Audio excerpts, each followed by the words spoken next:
Onpas kalsea ilma taas täällä. Kalsea. Mennään tuohon tallin puolelle, niin mä kerron. Tai siis puhutaan vähän uudesta hankinnasta. Eli tää on tämmönen niinku hyvä video sellaiselle ihmiselle, joka miettii, mitä kuvauskalustoa te oikeasti haluatte hommata teidän tallikuvailuihin tai no miksei kaikkeen muihinkin asioihin, mitä te ikinä kuvailettekaan. Mä hommasin justiin uuden Action kameran. Mä olisin sitten havitellut pitkään tosta Pocket 3, eli DJI Osmo Pocket 3. Todennäköisesti monikin tietää, mistä kamerasta on oikeasti kyse. Siis sehän on varmasti markkinoiden suosituimpia tommosia vlogikameroita. Mä oon miettinyt myös nyt sitä, että onko se järkevä kamera meikäläiselle? No ei se ole. Et vaikka siinä on parempi kuvanlaatu kuin tässä, millä mä nyt kuvaan, niin mun on pakko tinkiä jostain asioista sillä tavalla, että mä saan pidettyä kaluston ehjänä. Eli mikä kamera nyt on kyseessä, millä mä tässä kuvailen, niin tää on DJIn Action 5 Pro.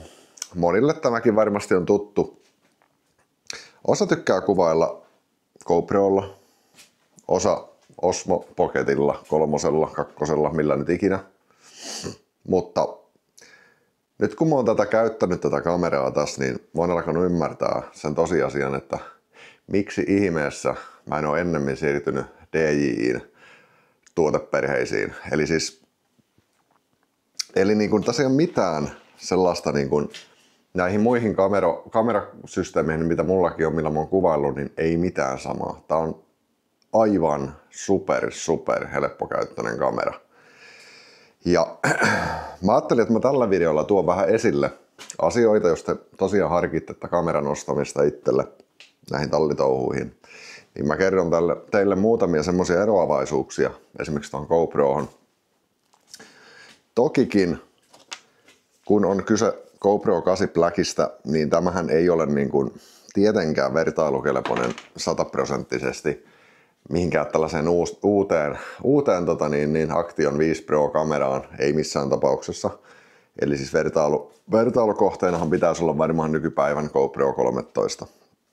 Mutta se mikä tässä nyt on niinku homman juju, niin GoPro 13, siinä on hyvin paljon edelleen niitä samoja ärsyttäviä piirteitä, samoja ominaisuuksia kuin mitä on tässä vanhemmassakin mallissa. Ja siitä mä haluan nyt vähän puhua. Et älkää menkö ostamaan GoProta. Älkää tehkö sitä virhettä, että menette ostamaan GoPro, esimerkiksi sen 13, koska te tuutte pääsemään paljon helpommalla tämän Action 5 kanssa, eli Osmon laitteiden kanssa. Ensimmäinen asia, minkä mä oon nyt tässä heti huomannut, niin on tää akun kesto. Tää on ihan järkyttävä tää akun kesto, mikä tässä on. Mä en muista, luvataanko tälle Osmolle 4 tuntia Full HD-kuvausta 30 fps tai jotain tämmöstä. Mutta mitä mä oon tässä nyt testaillut useamman päivän ajan nyt tätä kameraa, ja niin mä oon sen varmaan niin päivässä ladannut kerran. Mä oon pitkän aikaa kuvaillut pihalla ja joka puolella ja tehnyt sitä sun tätä tällä, ja mä oon saanut kulumahan semmoinen 40-50% akusta. Et se on todella suuri tekijä, koska no tullaan hetken päästä parihin muuhun asiaan, mikä liittyy vähän tuohon akun kestoon, mikä on niinku ärsyttävä piirre tuossa GoProssa. Tärkein asia, mikä mun mielestä kun sä lähdet tekemään videoita, on ehdottomasti ääni. Eli tämä mikrofoni. Nimenomaan langaton mikrofoni. No, joku voi käyttää toki vlogkaamiseen, tuossa käveleskelemiseen ja puhumiseen, niin totta kai luotimikkiä tai mitä nyt käyttääkään. Tähänhän on mahdollista myös saada kylkeen totta kai luotimikki. Mutta kun sulla on DJIin mikrofoni, niin kuin tämä on DJI minimikki, Mic Mini itse asiassa, niin sä saat suoraan yhdistettyä tänne kameraan. Sä et tarvitse mitään välipalikoita. Odottakaa pieni hetki, niin mä selitän vähän paremmin tämän asian. Puretaan vähän eka tätä GoProta. Eli tässä on nyt tämä raaka GoPro-versio. Tästähän on nyt siis 13, mutta siis on olemukseltansa ihan samanlainen. Mä tiedän, koska mulla on yhdellä kaverilla on 13. Ja mä oon kattonut hyvin paljon keskustelua tästä aiheesta. Joo, tässä on siis GoPron kamera, raaka kamera. Ja jos nyt ajatellaan sitä, että mä lähden vaikka maalausvideoita tekemään, niin, tai mitä tahansa videoita lähden tekemään, niin jos sä haluat siihen irrallisen mikin tähän laitteeseen, se on ilmeisesti, korjakkaus on väärässä, mutta 13kin on edelleen se sama juttu, että sä et voi ulkoista mikrofonia laittaa ilman tätä media modia. Eli tää on pakko rakentaa tämä kauhea rykelmä tähän näin kasaan ja sitten siihen vähän piuhaa kiinni ja sitten vähän laitetaan vähän vastaanotinta tuohon päälle. Ja sitten kun saadaan ne kaikki kytkettyä ja katsotaan, että laitteet on synkronoinut keskenäänsä noin. Niin kuin mulla on ollut esimerkiksi tässä Roden langaton mikrofonijärjestelmä, Rode ME, eli se halpa versio. Niin sit sä katot, joo se pelaa nyt. Sit sun pitää varmistaa, että tää on yhdistänyt ensinnäkään tää mediamodi tähän kameraan. No, aika usein se onnistuu, mutta se on mulla jäänyt muutaman kerran niin, että ei se olekaan ollut yhteydessä tähän kameraan, eli se ei ole kytkeytynyt sinne niin kuin asetuksiin. Ja no, sit tässä kokeilet ottaa pienen testikuvauksen, että toimiiko mikit. Sulle ei ole esimerkiksi siellä, tai ainakaan tässä vanhemmassa ei ole äänipalkkia, että näkisi pystyisi vähän testata, niin kuin, että tuleeko ääntä. Tää pitää aina erikseen tehdä joku pieni videoklippi ja katsoa, että no niin, ehkä siinä toimii ääni. Ja sitten mikä tässä nyt tekee, niin kuin minkä takia mä puhun sitä akunkestohommasta, että minkä takia tää on oikeasti niin kuin tuplaten hankala tämä kamera, on siinä mielessä, nyt kun sä oot kytkenyt tähän päälle tämän kauhean laitteiston, ja sä kytket tänne nyt kiinni vaikka jonkun ottapannan näihin klipseihin, ja sulla loppuu se akku. No sä ruuvaat tietenkin noin irti. No näihinkin vissiin saa magneettikiinnityksiä kyllä. Ei siinä mitään. Sen saa varmaan tämän GoProhonkin hommattua lisävarusteena. Niitä pikakiinnikkeitä. Mutta tosiaan niin sit sä ruuvaat ton irti. Sit sä otat tosta mikin pois päältä. Sit sä avaat tämän. Sit sä vedät ton pois. Sitten sä vaihdat akun. Eli periaatteessa no, mulla on suojakotelo nyt tässä Osmonkin päällä, että vähän sekin on hankala vaihtaa toki akku, että joutuu vähän purkaa vähän vastaavaa koteloa pois, mutta se ei tarvitse sitä, mulla vaan on se nyt suojana. Eli jos mua ärsyttää, niin mä voin ottaa sen pois. Se ei niinku vaikuta muuhun kuin sen kestävyyteen. Mutta nyt sä vaihdat akun sinne ja taas sama juttu. Sä kytket kaikki paikalleensa ja sitten varmistelet, toimiiko tämä homma. Ja mikä tässä on niinku ärsyttävää on just se, että kun se akun kesto on oikeasti, se on niin olematon. Se on niin olematon tuossa GoPros, niin sä joudut oikeasti vaihdella niitä akkuja. Siis parhaimmassa tapauksessa mulla ei kerkiä, jos mulla on 2 akkua vaan käytössä, niin toinen akku ei kerkeisi latautua täyteen, kun toinen on jo tyhjä.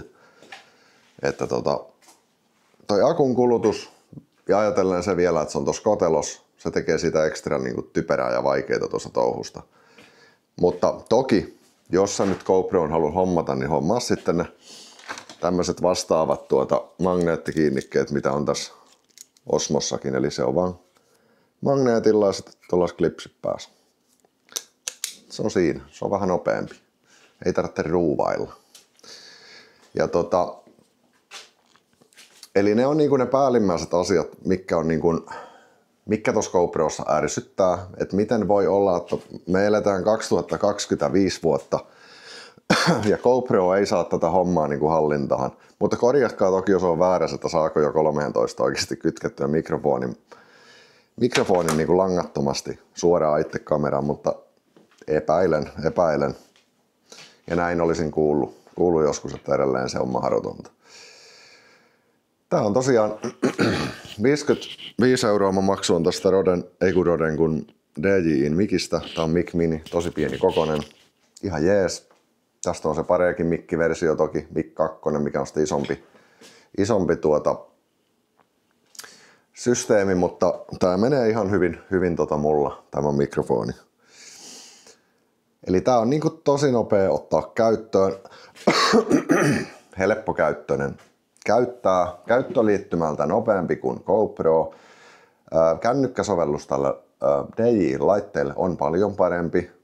Mun mielestä paljon helppokäyttöisempi, nopeampi, selkeämpi. Sitten yksi asia, mikä on aika suuri ratkaiseva tekijä ollut meikäläisellä. Toki mä otin vähän riskillä tämän, että mä en tiennyt toimiiko tää, mutta esimerkiksi nämä LED-valot, mitkä mulla on tää LED-työvalot. Te näette, niin hirveätä häiriötä tää jarkaan näistä nyt ota.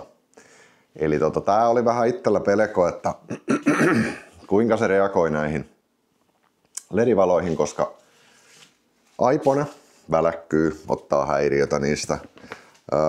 Eli iPhone 15 Pro, mikä mulla on kännykkänä, on silläkin kuvaillut, ottaa häiriötä. Sitten ottaa häiriötä tämä GoPro 8 Black. Pitää säätää valotuksia, pitää olla eri asetuksia, että jos menet pihalle kuvaamaan. Ja jos sä kuvaat tallis, pitää olla eri asetus.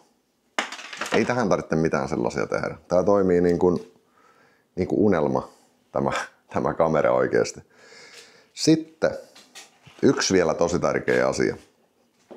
Lowlight-kuvaus, eli se hämärä kuvaus tällä.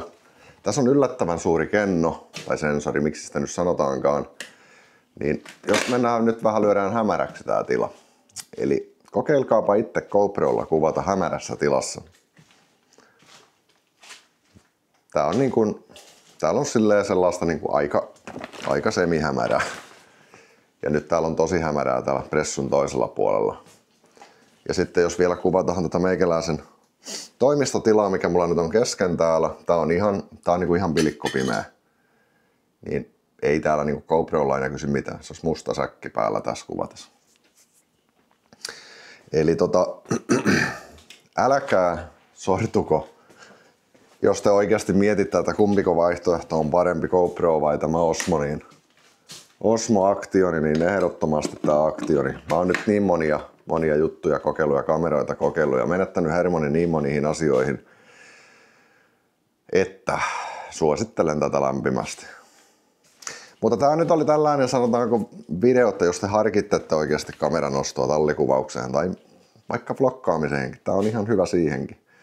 Eihän nämä Action kamerat ikinä tarkenna, en tiedä mikä paperi tämä on, mutta nämähän ei niin kuin kovin ole niin kuin sellaista, että pientä asiaa pystyt läheltä katsoa, että siihen on sitten järkkärit tai muut, jos haluaa niin kuin, tai se Pocket 3, mutta siinä on ne omat puolensa toki sitten.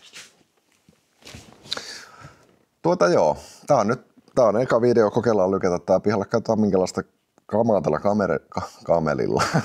kameralla tulee tänne YouTuben puolelle, minkälaiseksi saadaan. Kommentoikaa tuossa kommenttikentässä, mitä olette mieltä tästä kamerasta.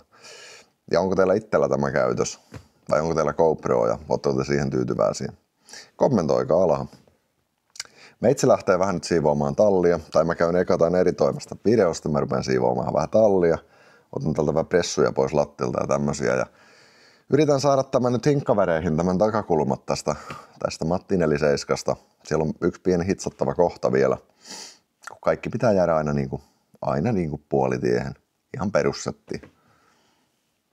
Tää hämärtää muuten mua aika usein tämä, että kumpaa mä katon. Mä katon omaa naamaani tuosta niinku näytöstä, koska mä en ole tottunut. Mulla ei ikinä ollut näyttöä tässä, mistä mä näen tätä omaa naamaani, kun mä kuvaan, niin pitäisi opetella vaan katsomaan tuonne linssiin. Mutta joo, ei siitä asiasta sen enempää tosiaan. Tämmöistä vinkkiä kaikille kameraa sumpliville, niin menkää ehdottomasti kamerakaupalle ja ostakaa Osmo Action 5 Pro. Se on morjes.